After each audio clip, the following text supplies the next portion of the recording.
All right, welcome to Do or Done, the only podcast we hear all latest in television and entertainment news with too many hosts with exactly the same opinions. I'm one of those hosts, David Allen. Another one is John Bergen. The third one is Kyle Bridger. I would say that I am the Jerry Buss to John's Magic Johnson because he works the magic behind the scenes. And, you know, Dave can be Jerry West, just angry all the time. I'm going to throw this microphone across the room, break another clip on the podcast. Yeah, we will be talking about all those characters, the real life people being reincarnated on this new show, Winning Time. And then we got an Apple TV Plus show, The Last Days of Ptolemy Gray, Samuel L. Jackson. A lot to talk about tonight. We also have this first segment, and John, I need your help. What is it? In and out points.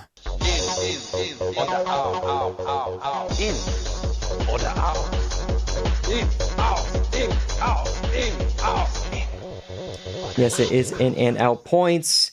All right, let's start off here with this grandmother from Chicago. She was rescued from a 17-hour hostage ordeal after the police were alerted for the most unlikeliest reasons.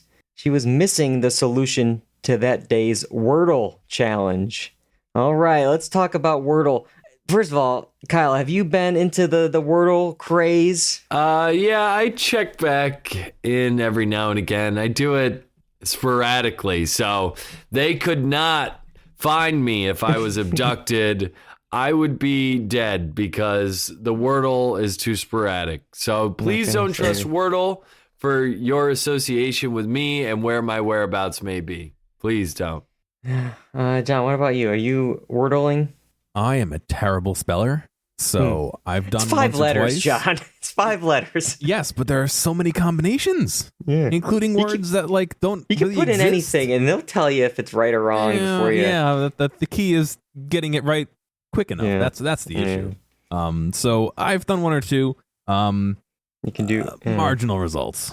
And there's so many other ones. There's Hurdle. There's Quadrille. Well, there's like 4 of them at once. Too much. I stick with the classic. I'm a Wordle. I pretty much do it every day. I think I'm like 60, 70 times. I looked at my little stats. Oh. I'm only at a 97% win rate though. There was 1 or 2 days where they do that like atch, and is it batch? Is it hatch? Is it latch? Yeah. Is it? And it's like they screw you over. Yeah. But no, I'm into Wordle right now. Dark in the chat. Wordle sounds like a crappy Pokemon. Yeah, I mean, could be. War Tortle, wasn't that a Pokemon? Yeah. But anyways, let's focus in on Denise Holt here. She was the grandmother who was home alone when a suspect who was naked, mentally ill, he entered her home. Her daughter in Seattle noticed that something was amiss when Miss Holt failed to send her daily Wordle, and she alerted the police, and a standoff ensued. Thankfully, she ended up unharmed after this ordeal. But yeah, it's just, I guess it pays for all those people complaining on social media about, I don't need to see your Wordle thing. I guess, I don't know if she was posting on Twitter or just in a text chain with her daughter, but I guess it's a good idea to share your results because it could be like her. Yeah. Yeah.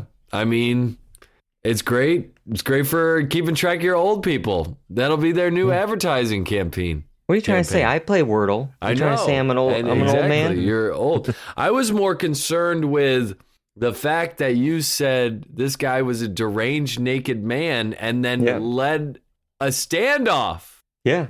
I hope he was holding some kind of other equipment. I had to make the joke, Dave. Come on. Yeah.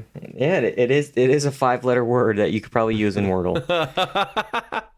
But I don't even want to go into any more with this with Kyle, but I want to lead into our next thing. Wordle was purchased by the New York Times for I think it was like 7 figures. It was a lot of money. Yeah. It's the new kind of craze. All these tech things that I don't understand are making a lot of money, and that of course leads into NFTs. Okay. I knew it was either that or crypto. I was like, wait, where are we going? Crypto? We're going to go into that a little bit later, too. These are all okay. kind of like tech things that I don't understand. That's the theme of tonight's In and Out Points. Okay. But we're going to start off with NFTs. And Reese Witherspoon, she has a production company, Hello Sunshine.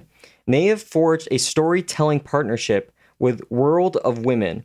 And that is an NFT collective from women creators. Now, as part of this, they will build on the World of Women character universe. And they're going to franchise it into entertainment properties, including films, scripted, and unscripted TV series. I'm very confused by this. Yeah, can't they do that already? Can't you do that? I guess you need the NFTs. You got to get it from, these ideas from women themselves and then just create them anyways? Why do they have to do the NFT business for that to happen? Because that's the hot thing right now. You got to say, it's NFT, the movie. And you're like, sign me up. Okay. Take my money. Okay. Take my money. I get it. Yeah. So there has to be a basis in what it is. Yeah. You got to have the IP because, it's like you can't sell like whatever. Like with the movie Joker or the Batman, I guess is more recent. Mm-hmm. You could tell that story about anybody and nobody would care. But you slap the label Batman on it. Mm-hmm. You put the little outfit on. Boom. Oh, my God. $1 billion. And that's all it is. You just have to, it's all about how you sell it. And I've heard of... But I still don't understand this either way. I don't either. I'm hoping someone can explain it to me because I've heard of NFTs based on movies and TV. Like, there's a movie or TV show and they're making NFTs for you to collect off of that. But now we're doing it in reverse. Now there's an NFT and we're going to make that into a movie. What's the movie? Like, is this what is it? Wreck-It Ralph Breaks the Internet or something? Or whatever those, the emoji movie? Like, what are we doing with this? But here's the thing. Is it anything an NFT if you copyright the digital? Yeah, if you copyright the digital, then it's an NFT. It's not an NFT isn't a copyright, though. The copyright holder can be someone completely separate from the NFT holder. I don't understand how this works. The NFT is and this is a really gross oversimplification. So anybody who really knows what they are, that's what I need. I need this like I'm 4 years old. Explain it to me like a 5-year-old. Yes. Yeah, it's basically almost like a Bitcoin that says a URL where your image is stored. That's basically all it is. So it's like a hyperlink. Yeah, it's a hyperlink tied to a token. It's a cyber really storage unit. It's a hyperlink that you can trade to people basically, and it costs money to trade and it costs money to buy them, and nobody really gets anything except for the person selling it. Yeah, so it's that unique code that is the NFT, and that is what makes it valuable. Yeah, it's the location of the link that links to the image, I guess. Yes. My God. Yeah. It's not really, for instance, like these pictures we're using in tonight's Twitch stream here, I think they're NFTs. They look I took a screenshot of it. Yeah. Like, is this like that's your NFT, Dave? That's my NFT now, right? I took a screenshot of their NFTs. Like, who's in charge of this hyperlink now? You'd have to mint that as an NFT, which is a whole separate thing. Oh my God. And then somebody can screenshot tonight's episode of me screenshotting that and sell that as an NFT. It's confusing. I don't like it. I'm an old man. I don't get it. What's the incentive? Like something like this. So this the story that we're talking about. What's the incentive to creating an NFT early on? Because again, it's like it'd be like these women creators created this NFT to then pitch it to Reese Witherspoon, whereas like if they never had the NFT in the first place, they're just pitching Reese Witherspoon. You know what I'm saying? Yeah. There's in my opinion, there's nothing here to pitch. They're just not randomly. They're images generated from a predefined set of rules. So you have 900 backgrounds, 900 noses, 900 eyes, 900 whatever, and you get 42 billion combinations because you can have all those different things all mixed together. I don't know where they're going to take that and generate a movie or anything off of unless they just pick a character and say, oh, this person looks cool, let's make a backstory. You know what I mean? Yeah. I don't get that connection. That's the only thing I could think of too. And but then again, it's just pitching characters, and you just happen to have key art to go along with it. Kind of, yeah. And it's a little bit weird that this seems to be backwards of most things. Usually you get an IP that turns into an NFT, whether legally or not, mostly illegally, or in violation of a copyright, I'll put it that way. But yeah, in this case, it seems to be a little bit backwards. I don't, without knowing more info, the only thing I could say is, they kind of are just taking, like you said, key art and trying to make something out of it. Again, could be wrong. I don't think we have all the info, but I don't see how else, unless you're doing some kind of like Mad Libs kind of thing. But that doesn't seem like it's included, so I don't know. It's just, I think it's like, it's the hot item right now. By saying I'm turning NFTs into movies, boom, that becomes the headline that Variety used here to sell things because it's that sounds cool. Okay, and it's like anyone trying to as we saw in like the Dropout, it's like that does sound like a cool invention. I'll invest. It's like, well, wait a minute, do you really know what you're talking about when you're? Does this have any value at all in real life? I just wonder if you ask like the average American if they know what an NFT is, would they have any idea? I don't know, and I just talked about it for 5 minutes. So why is it so buzzy in a small? Is it just because celebrities are buying and trading these things? It's making a small subset of people a lot of money, like millions and millions of dollars, and seeing that, you can easily pitch it to a celebrity and say, hey, look how good this did. Let's get you on board. It'll go even bigger. We'll make even more money. And that's because I saw something where like Paris Hilton got Jimmy Fallon an NFT, and they talked about it on Tonight Show, which might have raised some legal issues, according to a few articles I read, because he's talking about his NFT, which would raise the value of it on his program. It's like this very like legal, the whole spider thing web is very much riddled with.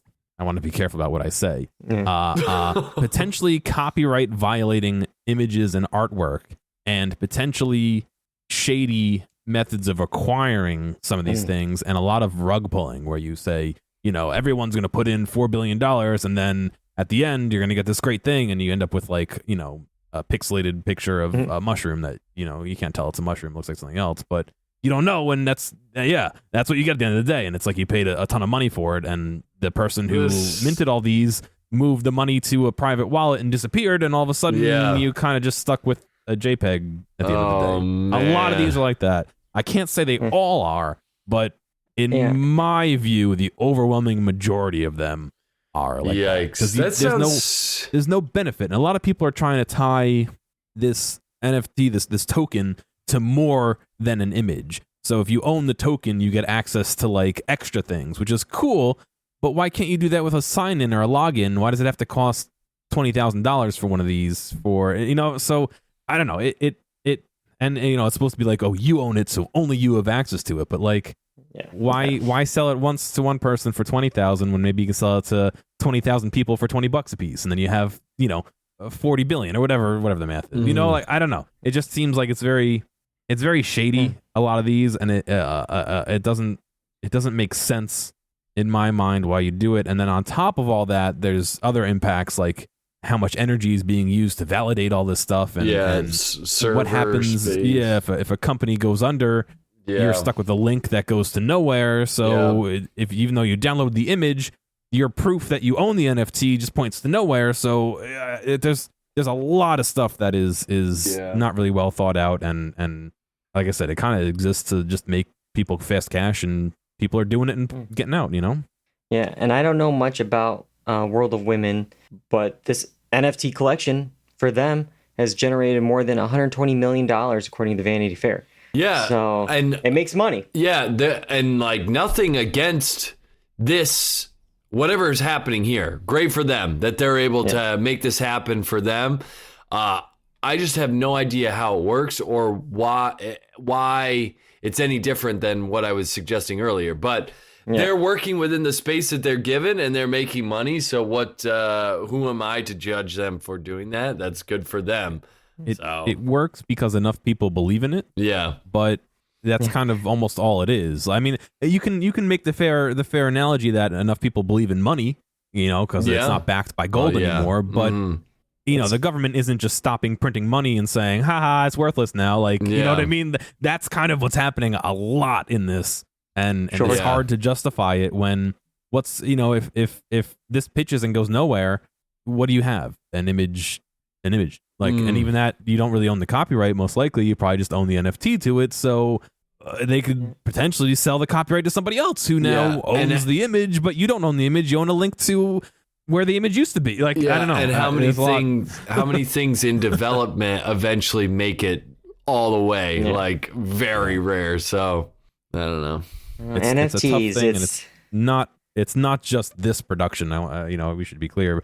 It's NFTs and Bitcoin in general, and not Bitcoin, but other coins that are doing a lot of these polls and or kind of lackluster efforts to do things. Well, if you ever run out of NFTs, if they need more, they can always head to Limewire, because Limewire, the former peer-to-peer file sharing platform, is returning as an NFT marketplace. There's 2 Austrian brothers, and they have purchased the rights to the site with the intent of turning it into a marketplace for music-related NFTs. And it's going to be Limewire GmbH. I don't know how to say it, but that's what the name of it's going to be. And it's expected to launch in May. And it's going to offer NFTs of songs, merchandise, artwork, and experiences like backstage content. Supposedly 10 really big mainstream artists have signed up. Are you going to be checking out Limewire for your NFT needs? I'm a little surprised by this, because this used to be where you go to get premium viruses. Like, is that an NFT? That's an experience. Yeah. This is something else. I did not expect this. Like, the show notes don't say anything about what this is, so this is a surprise to me. That's crazy. And I've also seen more than one website pop up doing music NFTs that literally pulled every artist, album, and artwork out of like Google's like music cache and trying to sell them as NFTs. And it's just like, you don't own any of that. So how is Limewire, the new Limewire, going to do this appropriately, where they get people involved first and offer like you said, they got 10 really big mainstream artists, John. Yeah, but what else is there on that platform? You know what's is my Bandcamp thing that I published 6 years ago that nobody knows about going to end up as an NFT that somebody buys? You're I get the nothing. Really big mainstream artist number 11, I bet. Maybe they'll offer me something. But you know what I mean? Like yeah, I know what you mean. Yeah, that's happened more than once. I've seen it in the last 2 months, where a site pops up and it has all this artwork and all these bands, and it gets crushed because it's cease and desist and stuff. But the music industry is not something to mess with. I mean, because this thing used to be synonymous with pirated music. I know. That's what I was just going to say. It's ironic that 10 big artists are working with a company that basically proliferated and was the downfall of the music industry. But supposedly this go around, the brothers are emphasizing legality, and they're going to be very strict with any kind of anti-money laundering checks. They're going to be looking into all that. And supposedly they got Ernst & Young. They're going to vet all of the company's activities. Again, who knows? Sounds like the movie Pass 2.0. Like, I'll believe it when I see it. Yeah, seriously. Nice try. But why would you want?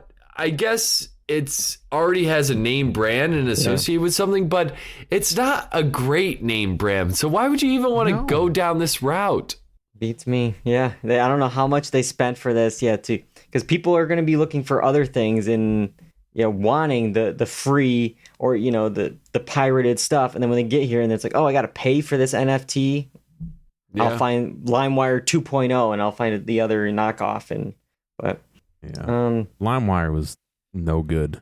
Yeah, there's never a point where it was good. Just downloading random files all over the place. Oh my god! What a time we used to live. But you would use Limewire, or you might use this other site. Fans were recently shocked to learn, thanks to a tweet from T-Pain, that Napster, the original peer-to-peer filing sharing software service, is actually still around and is actually it's actually been turned into an audio streaming service. Did you guys know this? That Napster is not only still around, but it's practically Spotify.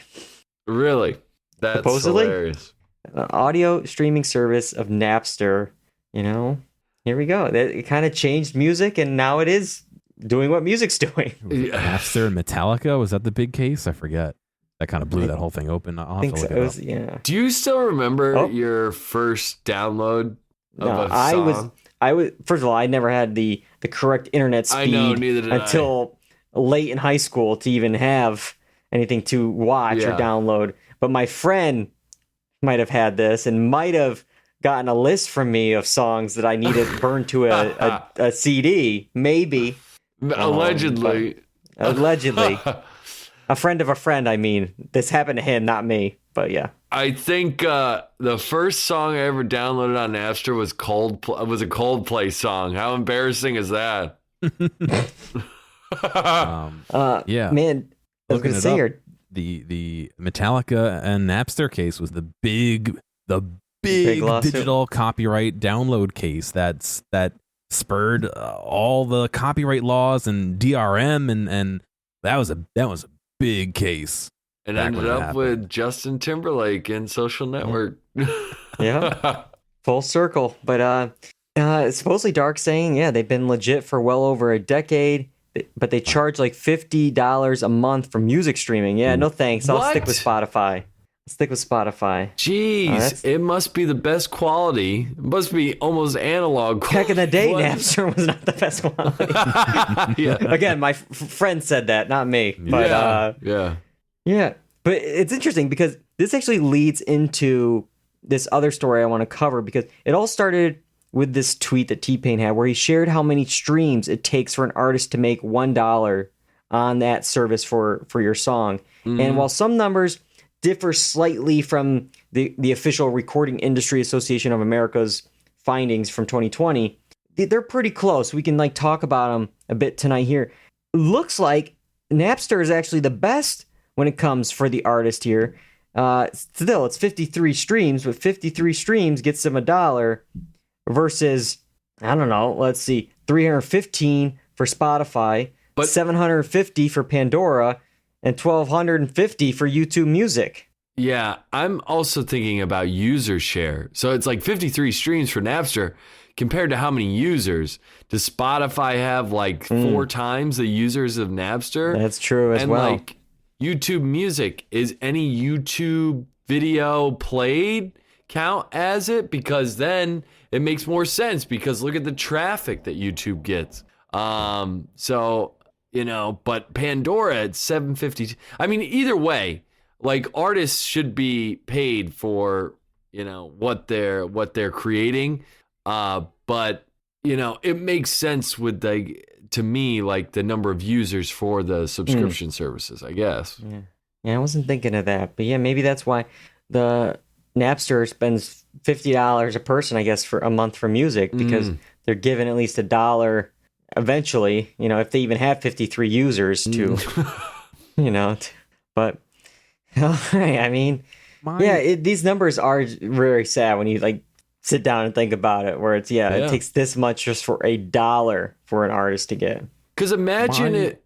Oh, sorry, John. Go ahead. No, go ahead. If your thought is relevant. I was just gonna say, because imagine if you were an artist who's not big, who's not T-Pain, 315 streams could be a lot for you, right? That's a hell of a lot. So, to make $1 off that, that's got to stink, Yeah.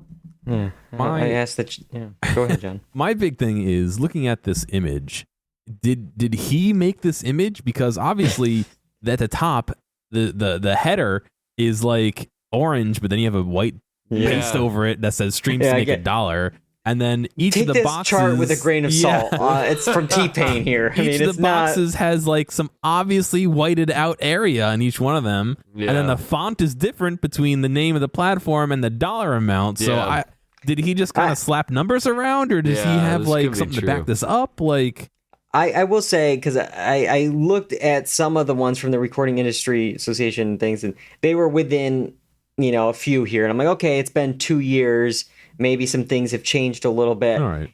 it's good enough for this in and out point. But yeah, if you're doing a research paper on this, maybe use a more legit source like Wikipedia. T-Pain's not a primary source? Yeah. So the other thing is, how do we know that T-Pain has the same contract as everyone else? Like, I know that at least on Twitch, like some of the higher up people have a different contract than like me. Like they earn more money per sub than I do. So is T-Pain getting 53 streams per dollar, where Beyonce is getting maybe 20 streams a dollar? Like, who knows? Great point, John. Well, what if you're just a random user uploading to Spotify? Is everyone under a blanket probably add like a 0 or 2 on all these numbers here. Yes. Yeah. 12,000 streams on YouTube Music to get $1. But all right. Yeah. Napster came back as a streaming service. Will Blockbuster be next? That's our final in and out point tonight. A group calling themselves Blockbuster DAO, which stands for Decentralized Autonomous Organization, is seeking to buy Blockbuster from Dish Network and convert it into a streaming service that would run on blockchain. John, there's a lot of words in there that I already don't understand. How running on blockchain? What does that even mean? I don't know. There are these slow like calculations that that machines do to verify that other calculations were done like it doesn't make sense. So you're gonna add 2 + 2 and get the stream of succession or something? Like what does it mean run on blockchain? I love this side of John here. We're getting the angry John. I don't get it. I don't say like, oh, I'm gonna go to the store. Let me go get my car that runs on like hopes and dreams. Like it doesn't work. How does one equate to the other? Well, let's give them 5 million and they'll tell us. They have a thread, a manifesto on Twitter. I'll read the first one here, but maybe this will explain a little bit more, John. Our mission is to liberate Blockbuster and form a DAO to collectively govern the brand as we turn Blockbuster into the first ever film streaming platform and a mainstay of both the Web3 brands and products, but a powerhouse in the future of the film industry. Again, John, there's a lot of words in there I don't know, and I've been seeing this Web3, and again, this is me, old man Dave here. What's Web3? What does this mean? DAO, Blockbuster. What? Oh, Blockbuster was a movie rental. No. Yeah, okay, I got that one. Okay. Web3, I think I don't know. I think it's a concept term for like the next gen of internet and like the framework like it's built the Silicon Valley, the open internet or whatever. I don't know. That's my blind shot in the dark. I honestly, I've seen the term around, but I haven't looked into it. So the quadruple grain of salt on that one. I'm probably way off base, but I don't get it. Like, I guess if you intend to pay, like Dark's saying, pay with Bitcoin and have people validate that the payment went through, but that's already Bitcoin. Why, like, plenty of places accept Bitcoin as payment online already. Why does it have to be built on this? I'm not sure.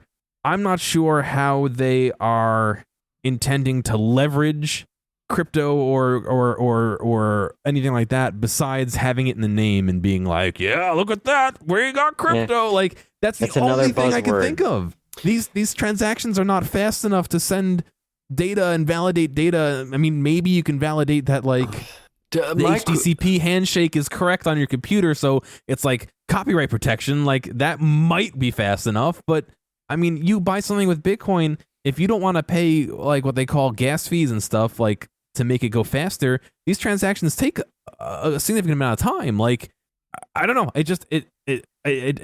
In my mind, it just is like, it doesn't compute. And maybe I'm missing something fundamental because I'm not into like crypto and all that, but it just seems like incompatible.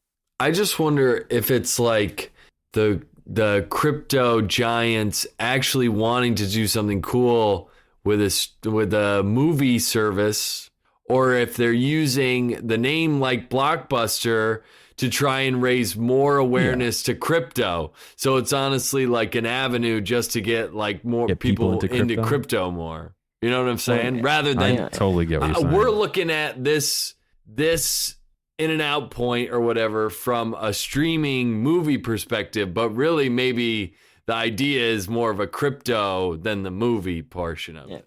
And this may give more information of what they're up to here, but in their tweets, they did say that there's another interested party that lowballed an offer of 1.8 million, but they are going to go in with a $5 million offer.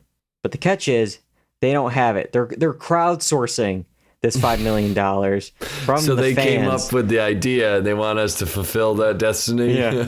And then what did we get out of this here? We paid this $5 million for you, and you get the Blockbuster app. Oh, okay, I see.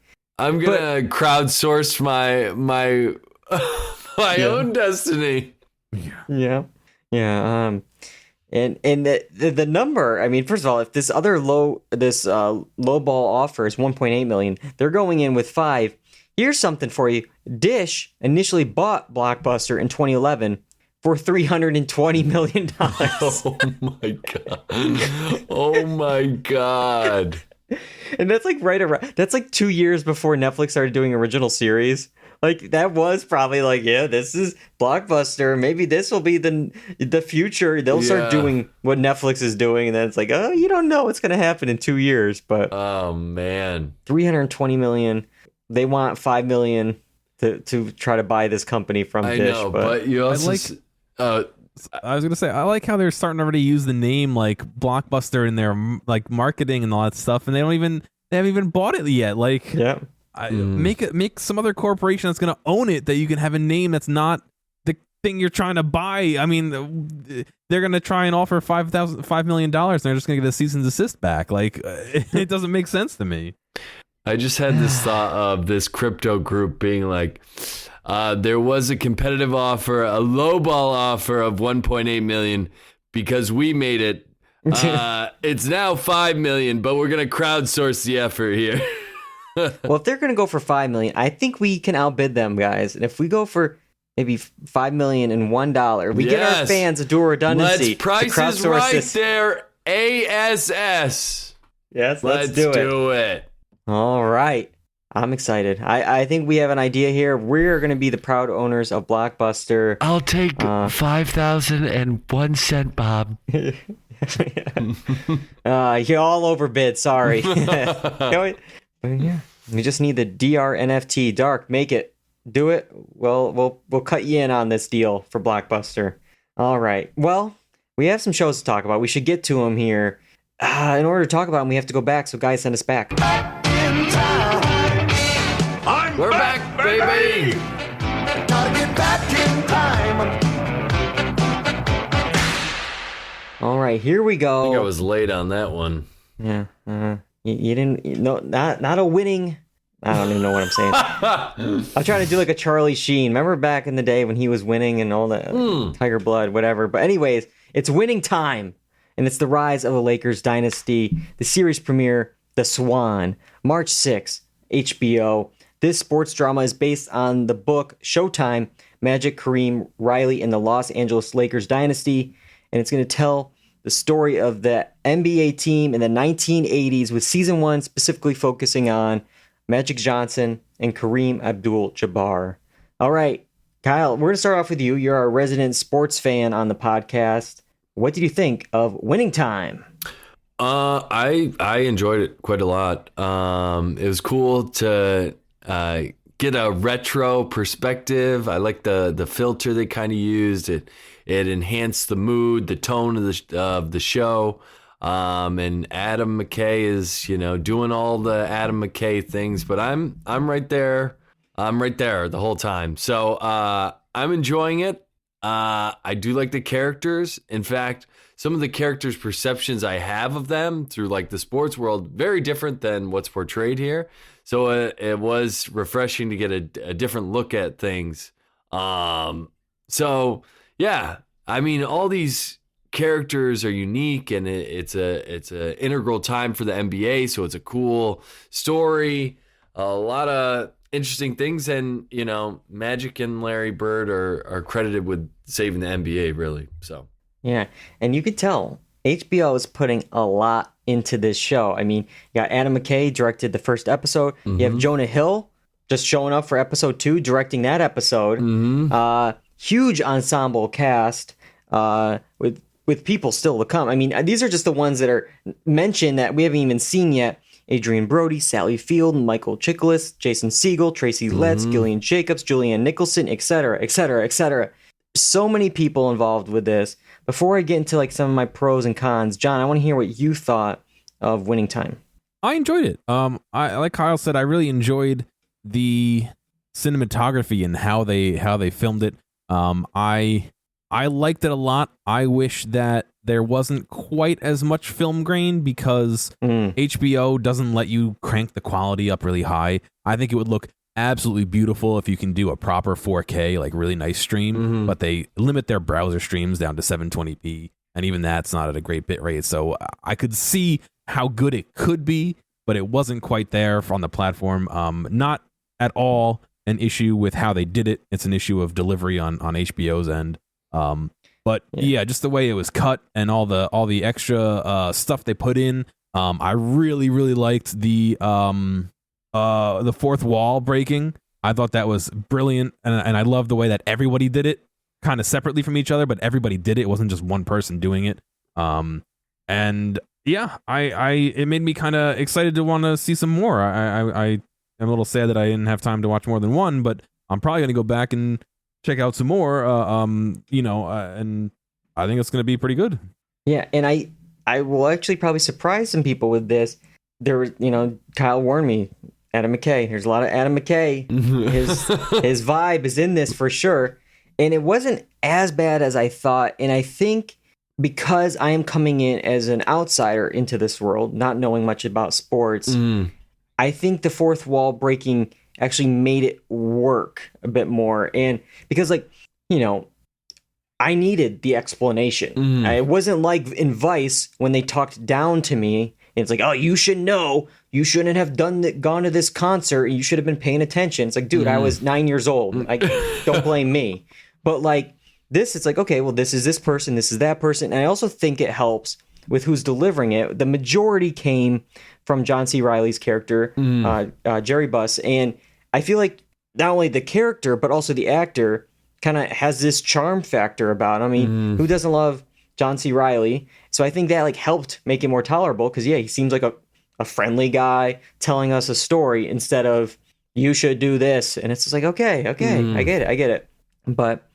And I'll be interested to see how much more of this are we going to get because Adam, is not directing, not writing future episodes. So like, where are they going to, like Succession, it's Jesse Armstrong's show. Is somebody else going to mimic the style that Adam McKay set up, or are we going to gradually have it dissipate a little bit? Because I feel like as that first episode went on, there was definitely less fourth wall breaking as the episode went on. And are we going to maybe get a little bit here and there? But they were probably trying to get you into the story a little bit quicker. And I think the fourth wall breaks earlier on allow for that rather than later on. As you get used to the characters more, then you'll start to know how they react in those situations. But I think early on, it's a good way to kind of move along, so to speak. And I also will say I liked how there was like this kind of geeky business manager character, and when he would break the fourth wall, he was like barely in the frame, and he was like blurry, almost as if like this you were in the room with documentary crew. It was almost like John C. Reilly is going to be perfectly framed, ready to go in focus. But like this random guy, when he's going to try to do his aside, is not, because he's not ready. He wasn't prepared. And it's just, so I kind of like that little touch of that. We mentioned John C. Reilly a little bit. We can talk about some of the other characters. Jason Clarke, while we have, John C. Reilly's character oozing of charm, Jason Clarke's character, Jerry West, a tad angry, would you say, Kyle? Yeah, he does a great job with it, too. I mean, because he really does go from nothing to something. And I mean, if Jerry West was truly like that, I have no idea. I didn't even know Jerry West was like that. But yeah, I think he plays it perfectly. Because there's one scene, especially later on, when I think Jerry Buss says he's going to take magic, and he's like so calm, and then he just freaks out, and it's just like, okay, if that's how it is. But yeah, wow. Yeah, I'm wondering with this. I'm gonna jump around a bit here, but like the idea that, is this what Jerry West is like? I mean, the NBA supposedly was kind of ticked off, with this series because they're telling their story and about some of their famous players. I really would be interested to see what the players, that are being, mentioned in this story feel about their portrayals and what maybe happened. I mean, for instance, we see at one point Kareem, when he's on, I think, the set of Airplane, tell a kid to F off. Yeah, when he asks for an autograph. And Kareem Abdul-Jabbar is like, he's seen it. I mean, he even does like writing for the Hollywood Reporter and stuff like that. He's seen as like I don't know. And he's in the world. He has a platform to say something if he wants to. Yeah, and there's a bunch of other, basketball players here. And I think the show had this really tough feat of not only did they have to find actors who, A, look like their counterpart, but B, are tall enough to be believed as a basketball player, but also C, can act. That's a very important part of the TV show. And then also D, maybe play a little bit of basketball. They don't need to be players, but they at least need to know how to dribble. They have to be able to make it look realistic. But I mean, that scene at the party seemed realistic. I mean, it looked like those guys, and that's what you need in a show like this. Nothing worse than watching a sports movie and seeing that the actor has never ever touched like a ball in their life. What do I do with my hands? So we got a lot of players. I'm a little worried when it comes to like a player like, because you can see obviously everything works out, for Magic Johnson within the NBA. But like there's always that seed at least starting off here between Jerry Buss and Jerry West, where it's like, West doesn't want to have Magic on the team. Yeah. And it's like, he's already having some, performance issues at that party. And it's like, you can already hear West saying, I told you so. I told you so. So it's like, so there's already this kind of like, the devil and angel on the side here, the two different good and bad. Yeah. But yeah, I am interested of where it's going. I don't know for me if it's going to be like appointment viewing. It might be one of those things where, I might catch in on like later. It's nothing with the show. It's just I'm not like a sports fan. And I think there's going to be a lot more stuff besides sports. We see it in the opening credits. There's talk of race and drugs and other issues of that time period. So there's going to be more to it than just basketball. But, at least for now, there's so many things I got to watch. Maybe I'll check in on it later. But yeah, it's a high quality show. It's on HBO Sunday nights. You can't really go wrong with that. And I mean, just the cast alone makes you want to watch it. I mean, there's got to be something good in there. If not entire episodes, at least pieces, because the performances are going to be there. So I'm going to be watching it. I'm interested, and it'll be cool to know a little about the characters, but learn stuff along the way. So that's cool. And John, sounds like you're going to keep watching. Yeah, I think so. I mean, I think there's 2 episodes out right now, so I think I'm going to hit that second one, and then probably I don't unless it really bombs, I'm going to probably hit a third and fourth one just to see. But yeah, I'm interested. All right. Well, that was Winning Time. We have another show to talk about. It's going to be on Apple TV Plus. The Last Days of Ptolemy Gray, the series premiere. Reggie dropped on, the 11th of March. This drama miniseries tells the story of a 93-year-old man with dementia who is temporarily able to remember his past, and he uses the time left to investigate the death of his nephew. This is an interesting one to talk about because there's not as much of that synopsis as I said in the first episode, at least. But John, what did you think of the pilot of The Last Days here? I'm a little torn. It was sad. I mean, seeing somebody, even acting in this state, not being in this state, but acting, it was enough to make you kind of think like, he has nothing. He has his apartment, which is filled with his belongings that half the time he doesn't seem like he can remember what they are. And he has one person who checks up on him who, spoiler, you already said it in the title, in the intro, his nephew passes, like he gets killed. Like it's his only lifeline to the world. And so, the first episode kind of explores his past a little bit, just to give some reference, and setting up his current state and how he's living, and a little glimpse into how his world changes now that he doesn't have that support line. I mean, they kind of set up in the show that he kind of almost never eats unless the nephew comes around. Like, he has a can of beans, like, you know, like that's it. He has a can of beans a day. Like, he's obviously pretty dependent upon his nephew, and it's just kind of sad to think that that's maybe not an exaggeration, that like people actually are in this, you know, in this state and do rely on other people, and I don't know. It was good in the fact that it portrayed that in a way that made me feel it, but do I want to watch something so depressing? Like, I don't know. I had the same exact thought, John. Samuel L. Jackson is giving a performance, and I'm not used to seeing him play somebody who's kind of weak and lonely, and you know, just it was hard to watch at points because I legit felt really bad and worry about, you know, people that are in this situation, and within this show, people like his nephew, or I guess his other nephew, are taking advantage of him. You know, taking his extra 2 envelopes of cash, or, you know, playing with his mind. It's hard to watch at points. It's sad. But yeah, I got some other thoughts, but I'm gonna throw it to Kyle. What do you think of the first episode here? I agree with John. It was really tough to watch at points, especially if you have anybody like in your family or anybody that familiar with like dementia. It's just tough to watch.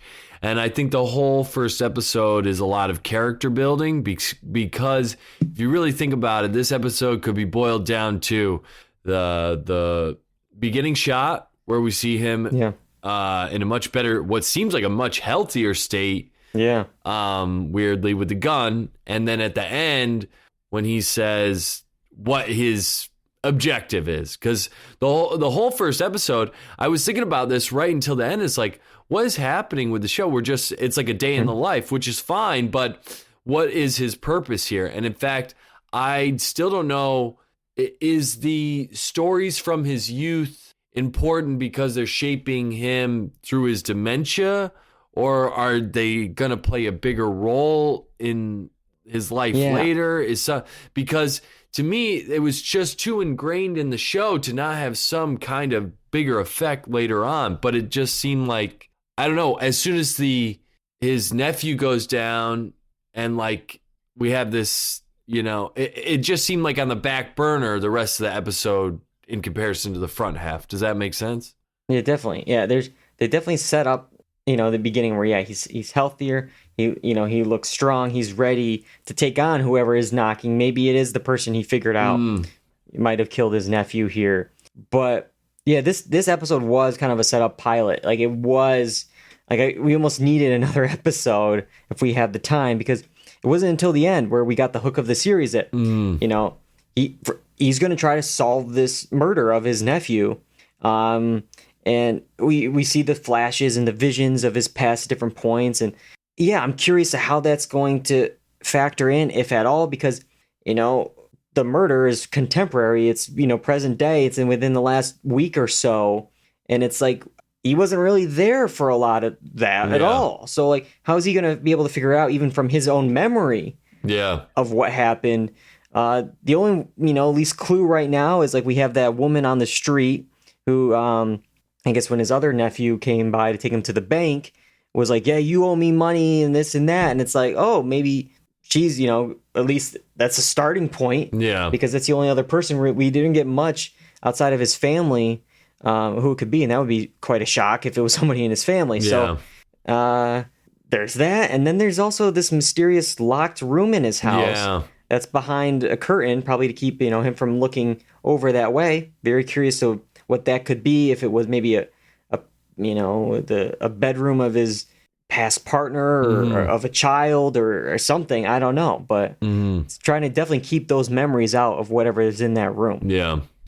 Yeah, I mean, what this show does a good job is laying the groundwork, and I mean, even with the beans, because when Reggie comes back the first time, he goes, "Oh, you've eaten 3 cans. That's pretty good." And then later on, when Samuel L. Jackson is describing how long it's been, he's like, it's been 9 bean cans since I've seen him. Yeah. So it's like, it does lay the groundwork. It is good in that sense. It's just like, do I want to make my entertainment watching this dementia guy suffer all the time? And I mean, this one was tough to watch sometimes. Yeah, I wonder if this would be a better movie, maybe, you know, Yeah. because I don't know how many episodes it's going to be, 8, 9, 10 episodes, and yeah, it's a tough watch at points. I mean, it's a great performance from Samuel L. Jackson, but you really feel for him in the character there. So yeah, what was that one where the actor played him and his brother, and his brother had The one with Mark Ruffalo? Yeah, I know what you're talking, because that just made me think of it too. oh, yeah. it's a very long title. Yeah. Very long time. It reminds me of that with how impactful that was, and how it was sad, but I wanted to watch it because it was sad, and you know, like it kind of feels like it's in that range, you know? Yeah. I know this much is true. Yeah. Was the name of it. That's kind of what it reminds me of. It reminded me of The Father, which was, you know, talking about Oscars next week. That was a surprise Oscar film last year that first I'm like, oh, I don't want to watch it, and I watched it. And yeah, another tough one to watch, but another great performance, another great film. So Samuel L. Jackson does a great job. yeah, definitely.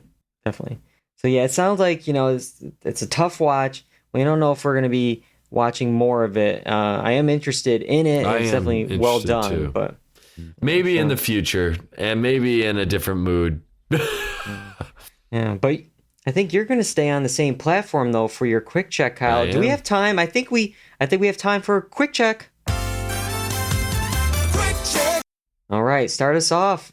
What do you got, Kyle? All right, so we're talking about Severance, which I think we talked about. Did we talk about the? No, we didn't. It was during our off week when we were in our vacations. Yeah. So I thought we had talked about it briefly, but I guess not. But Set it up real quick. Yeah, if you the can, premise of the show is that basically a person's work life becomes separated from their real life, so to speak, and they'll have no memory of them being inside doing their job, and the person doing their job will never have an idea of the real world person. So they're like two separate. It's the work-life balance. Yeah, it's two separate entities.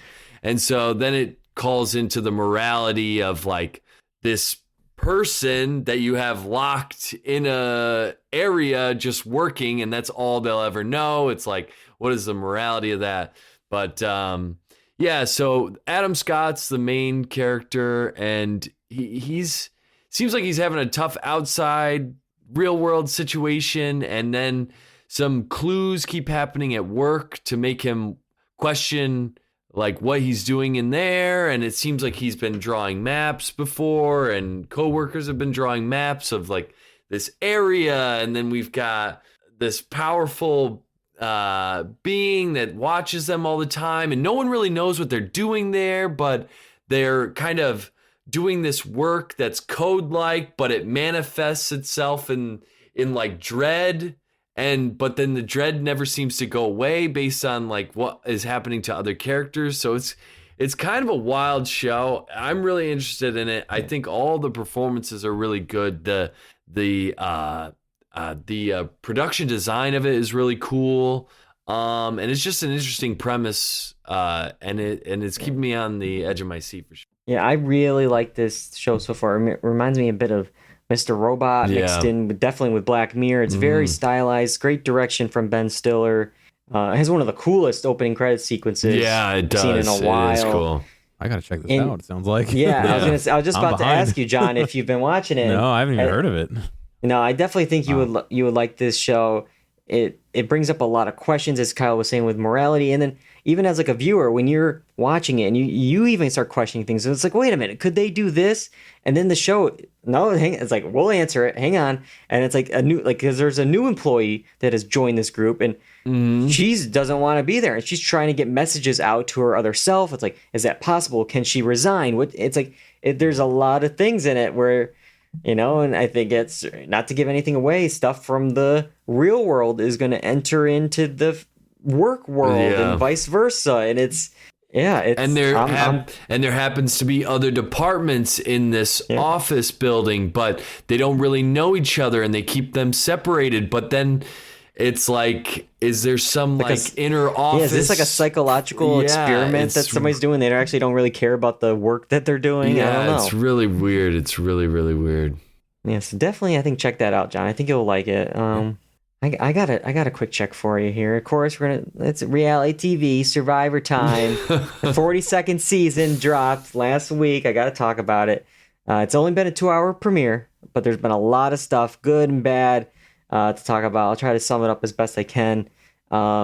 We had Survivor 41 last season, and that was the start of a new era. They said after Winners at War, and I think that season overall, I had a mixed reaction to it. Any Survivor is good Survivor for me, but it was about the type and the amount of twists that they had, and Jeff even starting this season of 42 was like they did a disclaimer almost in an intro, which he like never does, and pretty much said, hey, we shoot these back to back. We did 41, 42 before we got the audience reaction to 41 with all the twists. So keep that in mind going into this. And, so I'm worried about some of the twists. I really don't like the twists that they did like last season that were mostly based on like luck, where it's like somebody, it's like, here's a choice between boxes. And it was the Monty Hall problem of let's make a deal. Choose one, you're safe. Choose the other one, you go home. It's like, that's not the game show I like to watch. I like the strategy element.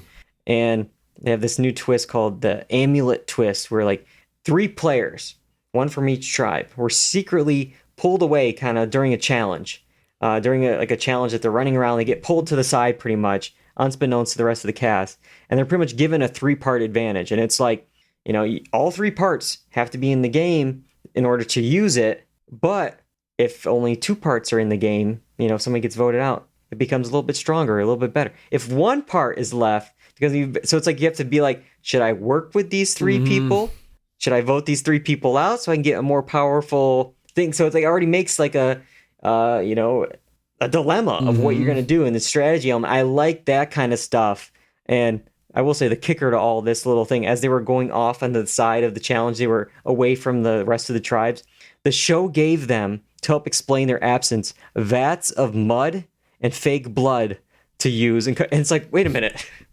The mud, maybe they got a little dirty, they had to really crawl around. The fake blood, like it was like in Carrie. It's like, if you come drenched out in blood, I think somebody's gonna be like, So I just thought, like, it's just so absurd that it made me laugh. I'm like, what is going on this show?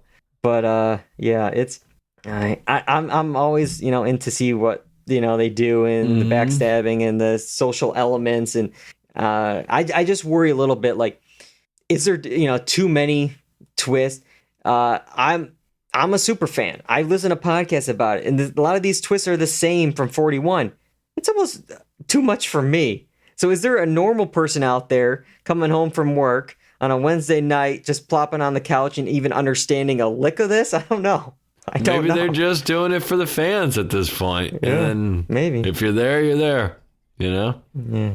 But I'm into Survivor. That's Survivor 42, Wednesday nights, CBS, of course. It looks like their casting's gotten a lot more multicultural, which is good. It's just wild to see. I remember the first season, it was just very, very CBS different. had a diversity campaign that all their reality shows, Big Brother, Amazing Race, there's a diversity pledge that they're trying to get a more diverse cast, and you can see that here, which is good. So that's cool.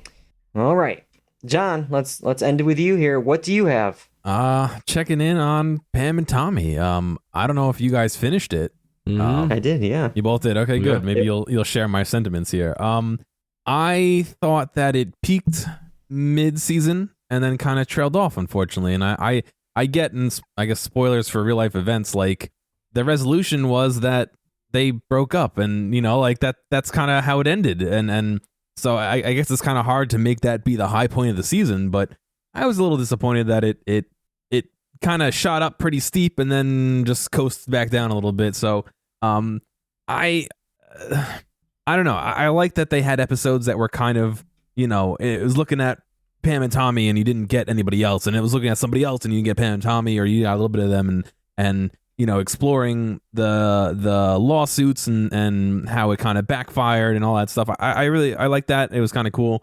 But yeah, I just kind of didn't feel like it ended as strong as it started. So it was a little disappointing in that regard, but I probably would still recommend it, I think. Yeah, for me, it was overall okay. I think I went in with such high expectations. We discussed the premiere in 373, and I will say, up front, Lily James, Sebastian Stan, A+ acting and makeup and everything was there for that. I just saw a lot of the story elements of what they decided to focus on was interesting, like the kind of almost redemption arc of Seth Rogen's character at various points, and they never showed the real, like, I feel like Tommy, from what I even remember hearing about Tommy, is this relationship and the abuse that he gave, Pam. And that was non-existent until the very last episode, even in, like, they even just mentioned it really in the end credits. And it's like, if anything, they painted him as like a perfect loving husband for most of the series. Yeah. So it was stuff like that and how they mixed it around real life with some stuff from that didn't happen, but maybe it happened at a different time, and like, we're just doing it for the drama here. Yeah. But Kyle, what did you think? Overall, I thought it was, I liked it. I still enjoyed it. I do agree with John a little at the end. It kind of at the end filtered out. I didn't think it was the strongest like series finale or season finale, but there is something to be said about the equivalent of just going out on like them breaking up, because how else? I mean, Pam and Tommy, they get together. It's like, boom, a flash in the pan. It's like this big, huge thing. And whatever happened to them is a big, huge deal. And then the remnants of all that, when really is said and done, is, a relationship that crumbles. And so it makes a little sense if you create the metaphor between the two. But either way, it was interesting to see some of the perspectives. I think I got at least I hope I did, I got in the mindset more of like Pam Anderson and what she went through during that time. That sucks, Yeah. And she was, I guess she would be like the pioneer. No, well, not pioneer, but like that was the first real, right, where it went viral like that.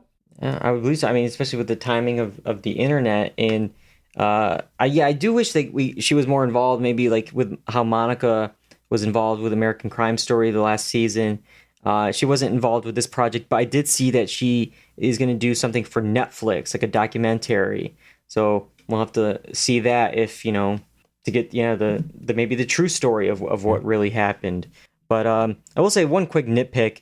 The character of Seth, not Seth Rogen, but the character of Seth, he was the Internet Entertainment Group founder. Yeah. I never bought this as a character. Neither did I. Yeah. I don't know if it's because the actor, I've seen him a bunch, especially in like The White Lotus, and he's just so young in that.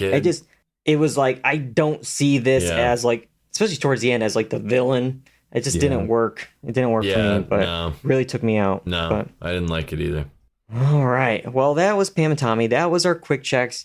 That is it for this week. Next week, we aren't talking about television. We're going to be talking about movies, and we're going to be predicting the Oscars. The good, the bad, and the watchable will hopefully be on to join us to predict the 94th Academy Awards. After 4 losses, can they finally win in year 5?